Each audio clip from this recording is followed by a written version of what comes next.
Muling nanindigan si Ombudsman Jesus Crispin Boying Rimulya na nakita niya ang arrest warrant ng ICC laban kay Senator na dating PNP Chief Ronald Bato de la Rosa. Sa isang panayam, sinabi ni Rimulya na una umano niyang nalaman ang tungkol dito mula umano sa kanyang dating mga kasamahan sa DOJ at isang tribunal liaison.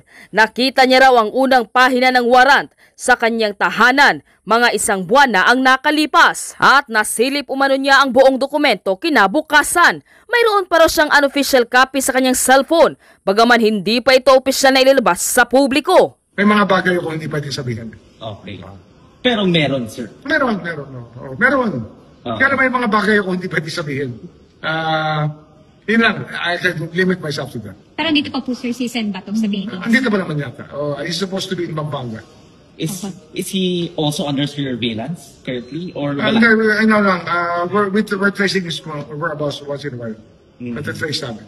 Kasama umano si Senator Bato de la Rosa sa kaso laban kay dating Pangulong Rodrigo Duterte na kasalukuyang detained sa The Hague, Netherlands dahil sa umano'y crimes against humanity kaugnay ng drugs. Kinumpirma rin ni dating Presidential Spokesperson Harry Roque ngayong araw lamang na naglabas na umano ng warrant of arrest ng International Criminal Court o ICC laban kay Bato. Sa isang Facebook post, binalaan ni Roque si de la Rosa na huwag umanong magpakidnap. Senator Bato, your warrant of arrest is out. Huwag ka pakidnap. Insist that you have the right to be brought before a Philippine court first. Sa ngayon, higit 3 linggo nang absent si Senator Ronald Bato de la Rosa sa Senado at tinuuugnay ito sa ICC issue. Pero ika nga, wala talaga umanong usok na hindi sisingaw dahil tila tukoy na umano ang kinaroroonan ngayon ni Senator Bato de la Rosa. Narito ang buong detalye. Panuurin, pakinggang mabuti at kayo na ang bahalang umusga. Ngunit bago tayo magpatuloy, huwag kalimutang i-like, share, subscribe, and click the notification bell for more updates and for more upcoming videos. Maraming salamat! Mainit na balita ito ngayon. Nasa Pampanga si Bato. Totoong may arrest warrant na nga ito. Ito po ay galing mismo kay Ombudsman Boying Rimulya. 2 beses niyang kinumpirma ito. Ang una doon sa programa ng DZMM, yung 4 alas. Mahaba yung naging talakayan nila, pero ikwininto doon ni Ombudsman Boying Rimulya kung ano nga ba talaga yung sinasabi niyang arrest warrant. Mayroon talagang kopya sa kanya na pinakita. Yung layason daw ng Pilipinas sa ICC, tingin ko si Trillanes yun. Yung layason daw ng Pilipinas sa ICC, mismong pinakita sa kanya yung kopya ng arrest warrant. Yun yung sinasabi ni Rimulya, ni Boying Rimulya. At mayroon pang isa na may connection din sa ICC ang nagpakita rin sa kanya ng nasabing arrest warrant. Kaya talagang kumpirmado niya na may arrest warrant dahil nakita niya. Ayon kay Ombudsman Boying Rimulya. Ano yung kontrobersiya daw na meron kang kopya sa cellphone mo nitong ICC arrest? At, di ba? Pwede kong pakita sa inyo.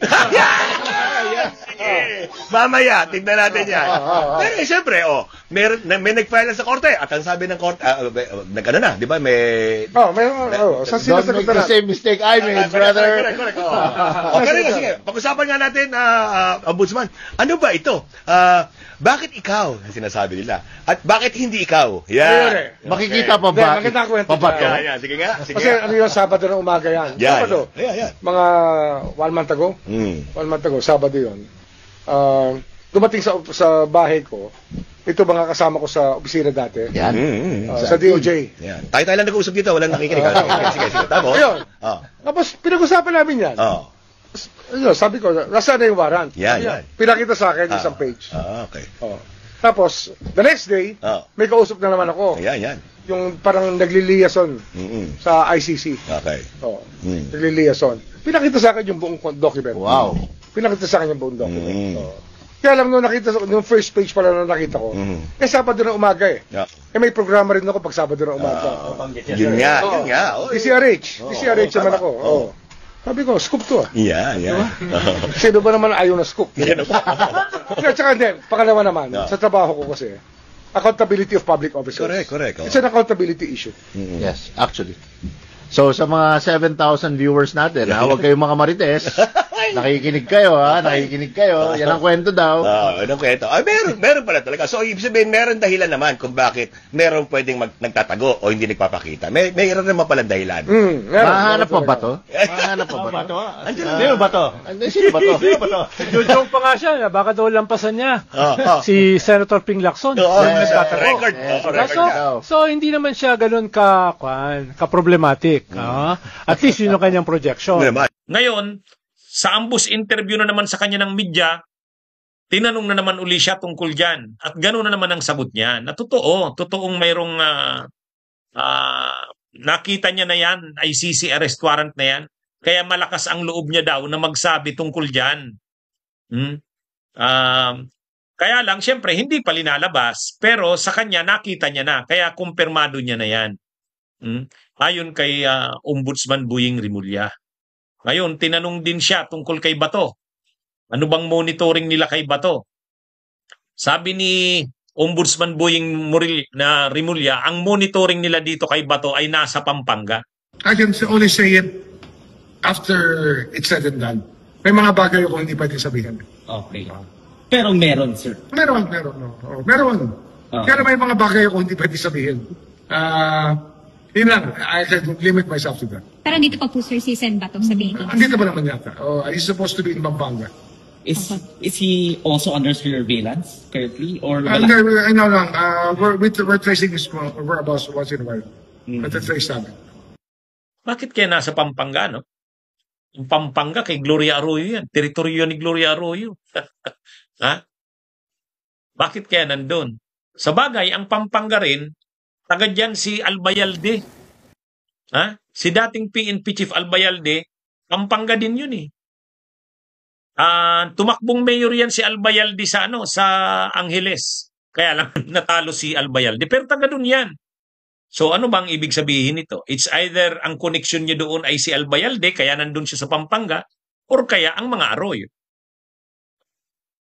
Pero, malinaw yung pagkakasabi ni Ombudsman Boying na nasa Pampanga si Bato.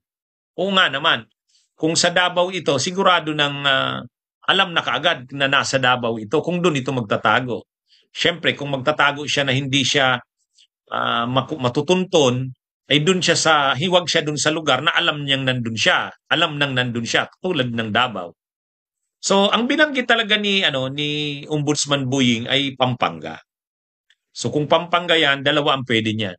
Una, lugar yan ni Arroyo, pwedeng nagpatulong siya kay Arroyo. O kaya, kay Albayalde. Kasi si Albayalde ay taga doon sa Angeles. Kasi tumakbong mayor yan doon.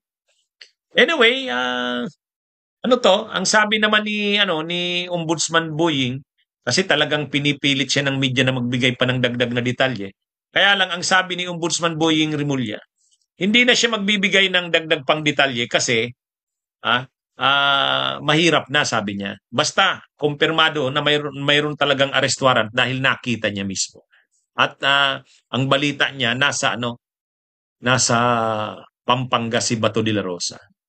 Kung tinatanong na ito ba'y sinusurveillance na si Bato, ang sabi naman ni Ombudsman Boying, hindi naman sinusurveillance, pero minomonitor ng movements.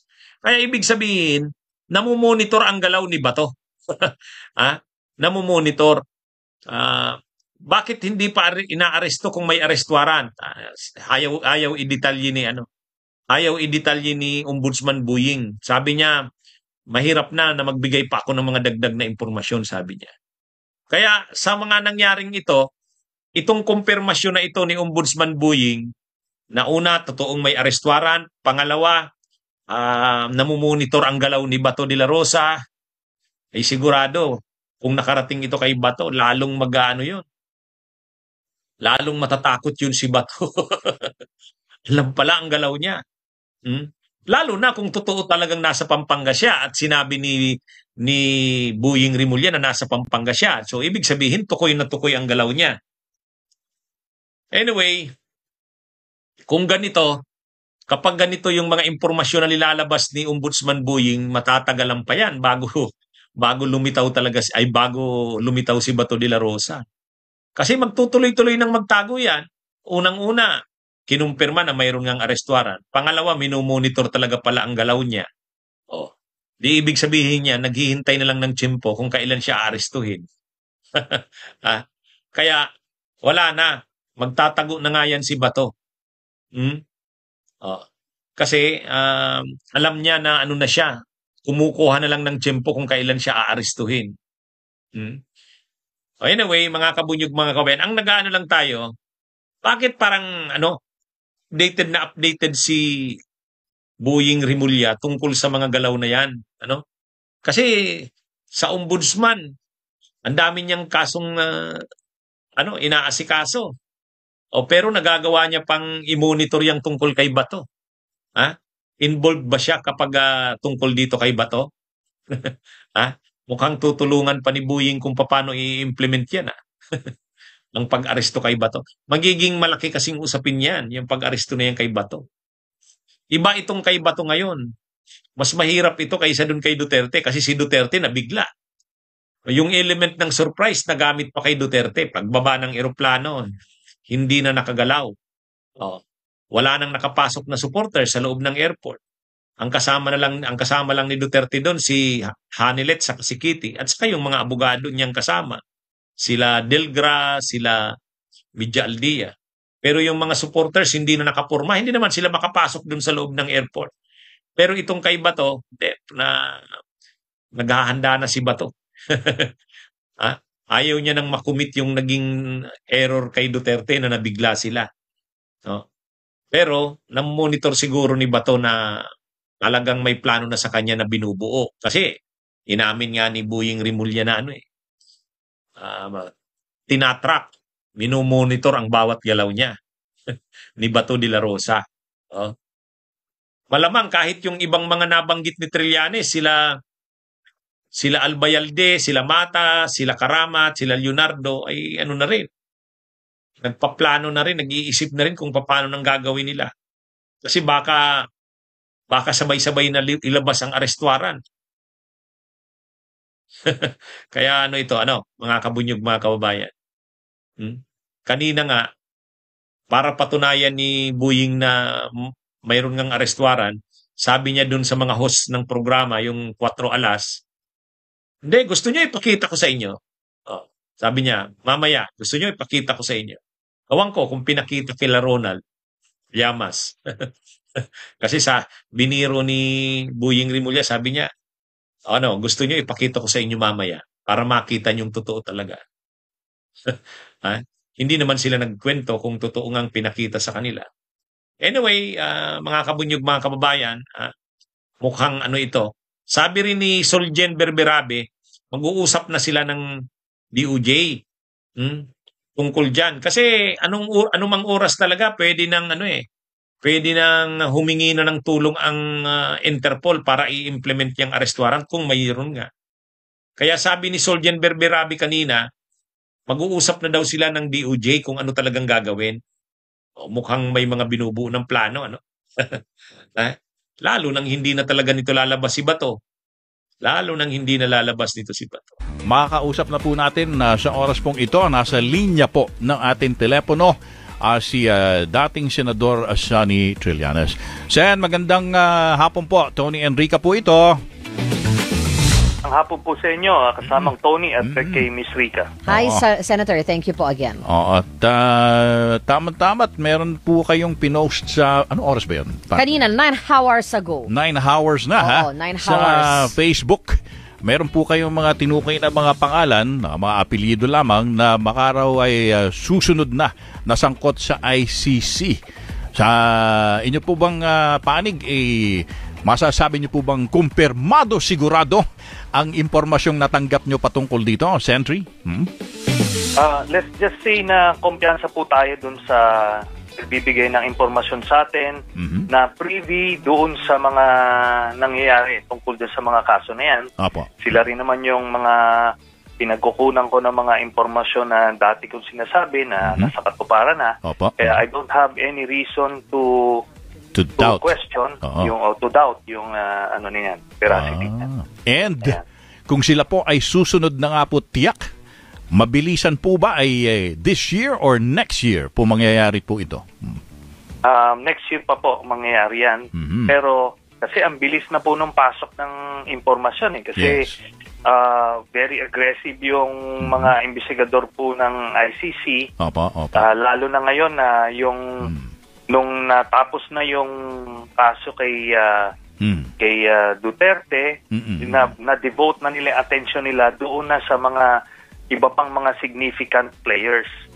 So ako naman, ang isang layunin natin kung ba't natin inilabas yan, kasi di ba nagkakaroon ng speculation, sino ba yung mga iba pang co-perpetrators. Yes. So, ito lang, siguro in a way na paglilinaw na ilan yan doon sa mga redacted names doon sa doon sa confirmation of charges. Sige, kung inyo pong papayagan, Senator, no? Ito pong mga apelyido na binanggit nyo sa inyong Facebook post ay ang mga sumusunod. Albayalde, Karamat, Mata, at Leonardo, pero may binanggit din po kayo na si Garma ay tinanggap na bilang testigo sa ICC kaya tanggal na siya sa kaso. So, mga apelyido lang naman po yung mga binanggit nyo, pero ito po ba ay masasabing tiyak na yung mga dating opisyal ng PNP? Yes. Lahat po yan mga retired or active members of the PNP. Ako naman, yan hindi naman automatic na mai-issuean sila ng warrant kaagad. In fact, may investigation hindi naman sila yung pinakang principal na mga players dito. Meron silang opportunity na patanggal dyan sa kaso na yan by turning witness, no? Parang si Garma. Oo. Kasi ganun ang ginawa ni Garma. Siya co-principal siya. Kaso, nag-cooperate siya, edi tanggal na siya doon sa kaso.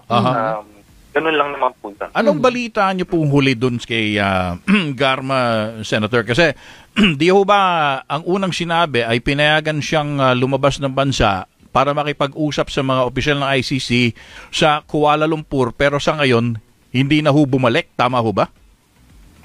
Hindi naman ho talagang nababalik. Kasi yung mga testigo ho ay nasa labas. Kung sa ICC, kailangan silang nasa labas. Kasi kung nandito si Garma, delikado siya. Kulong siya kasi may kaso siya eh. Opo. Siya ay nasa labas, nasa kamay na siya ng mga ICC. Kaya nga natanggap na po siya. I see. O kagaya rin po nila Las Cañas, silang Matobato, nasa labas na po hindi sila na bumalik. Bansa. Marami pa po. Marami pa pong, hindi talaga sila babalik kasi kailangan nasa kustodiya sila ng ICC.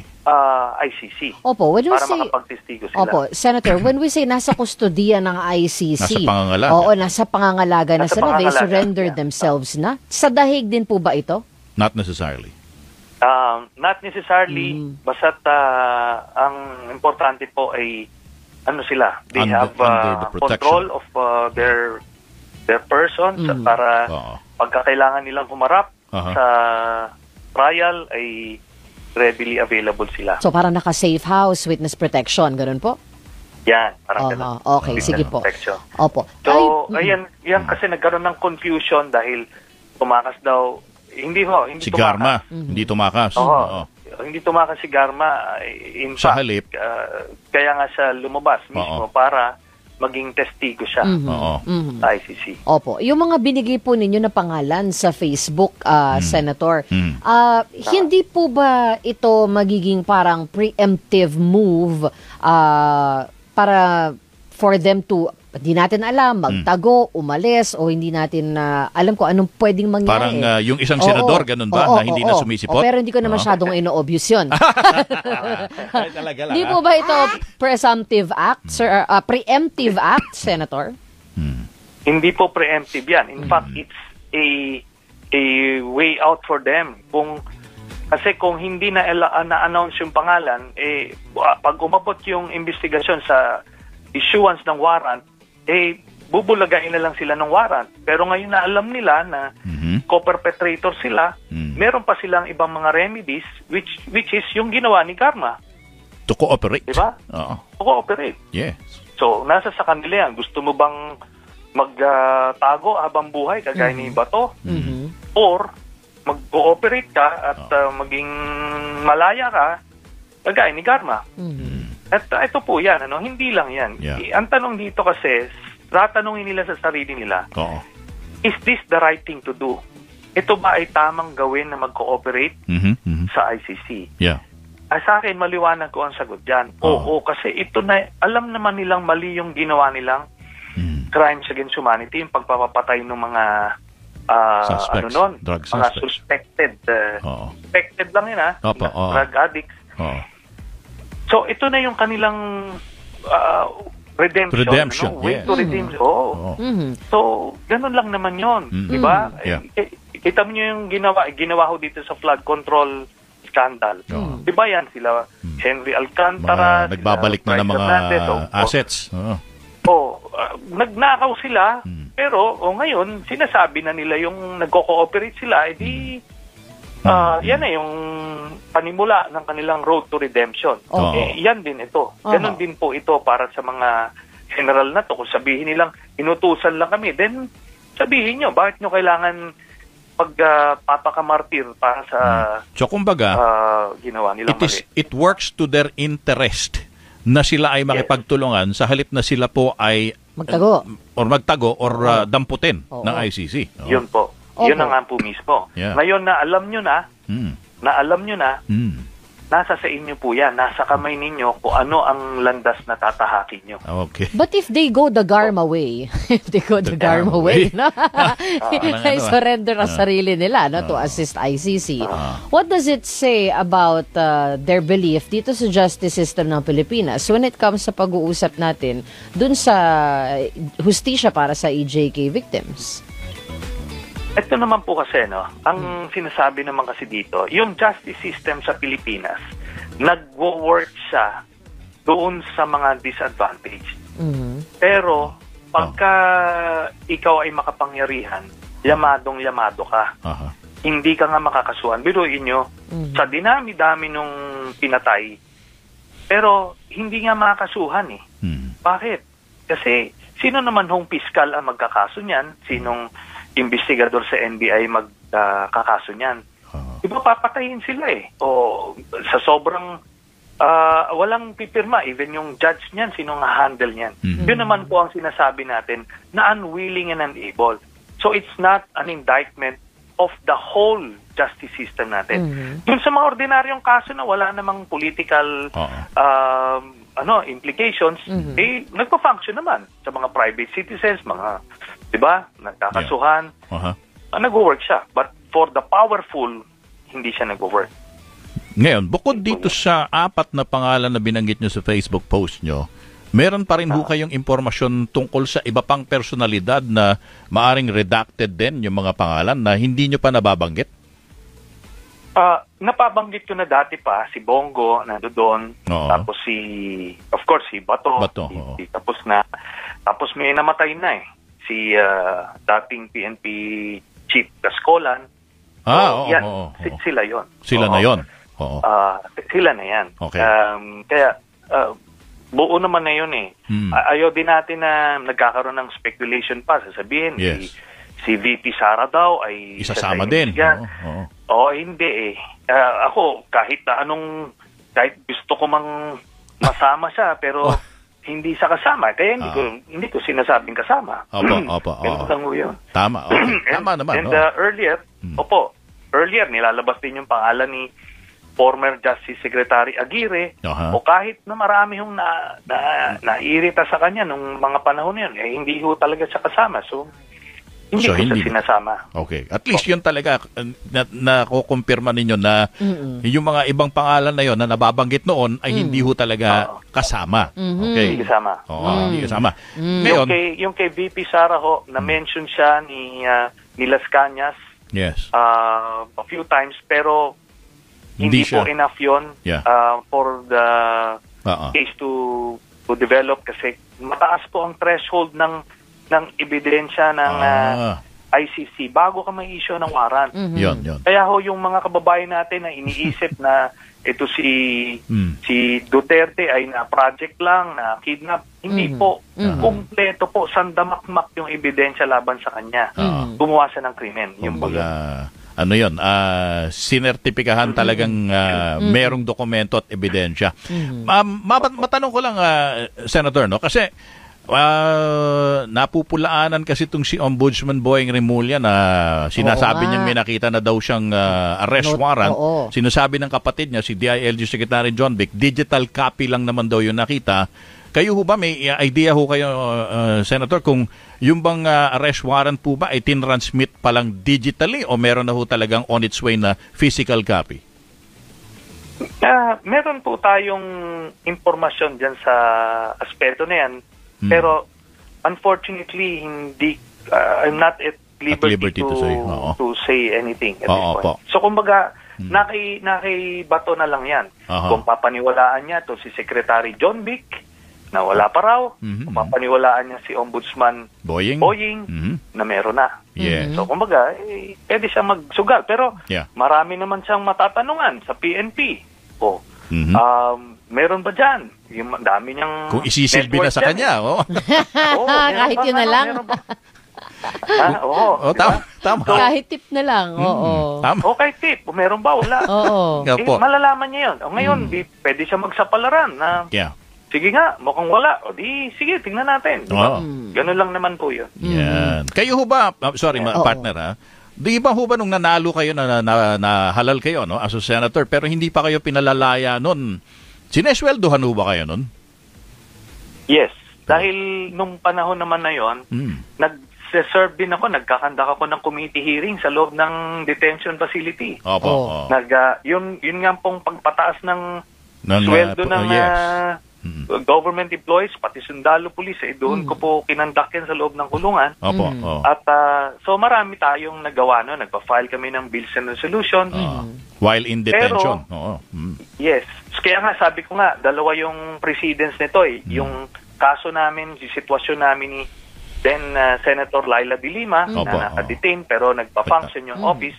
And yun namang case ni Senator Ping Lacson nung nagtago din siya. GMA na kinasuhan din siya ng ng murder. So pero nung time na yon, ang naging decision ng Senado was to padlock his office at hindi na pinondohan yung kay Senator Ping. Hindi na siya binigyan ng kay Senator Ping. So hindi na yung naputol MOOE ng opisina niya operating hindi na tinuloy. Tapos yung staff niya inabsorb na ng Senate Secretariat. So pinadlock yun. Parang yung kay Bato. Ito kasi wala kay Bato tuloy-tuloy pa rin diba? Hindi, similar pero kay Senator Lacson kasi it took 9 months bago nag-decide yung Senate. So ngayon, yun naman ang posisyon ni Senator Soto. Senate President Soto na teka, 3 weeks pa lang naman. Bago pa lang bago lang. Malay mo, biglang pumasok. Malay mo, mag-Christmas party. Nag-joke Senator, na baka daw talunin niya yung record ni Senator Ping sa pagtatago. Ilang taon ba yun? Di ba kung 9 months, di nanganak na, naging baby na. Lampasan daw niya Pero ang pinaka dito, kasi bago lang siyang elect Ngayon, sa 2028, hindi siya up for election. No, hindi na. Pero by then, pwedeng mag-decide na yung Senado to expel him. Kasi kung hindi na siya nagpa-function, para sa 2028, bakante 13 na yung kukunin, yung mananalo. Yung top 13 para hindi naman sayang yung representation ng taong bayan. Di ba? Siyempre. Kasi, yun po yun. Si Senator Bato ay trained in the same escape and evasion tactics sa PMA, katulad po ninyo, di ho ba? Actually, hindi nga ako tinuturo yan. Kasi hindi na ba? Sa mga special forces, special operations po yan. Pero normally ang tinuturo, harapin mo yung yung problema. Di ba? Opo. Hindi, actually, iniibig sabihin, yung escape and evasion, kapag kunwari you're behind enemy lines, parang ganon. Yan po. Yan tinuturo yan sa mga Special forces. Operations, Special Forces, ano? So, pero ordinarily, sa officers, ang kwan nyo is to hold the line, di ba? Yes. Confront the enemy, yan yung default. Oo. And, So, ganyan.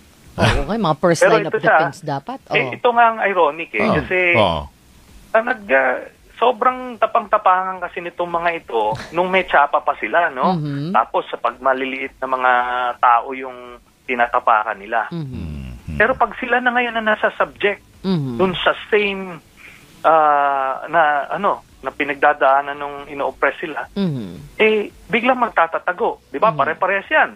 Sila Bantag, si Leonardo, ito ngayon si Bato, sisiga nito mga to nung nasa pwesto pero ngayon, wala, tanggal yung kasigaan. At hindi rin sila nahahanap pa rin hanggang ngayon, Hindi Senator. na nagpapakita. Si Bantag, hindi pa rin natin alam kung nasaan. That's now the challenge sa ating kapulisan, di ba? Hanapin natin. Kasi hindi naman pwedeng ganon-ganon na lang.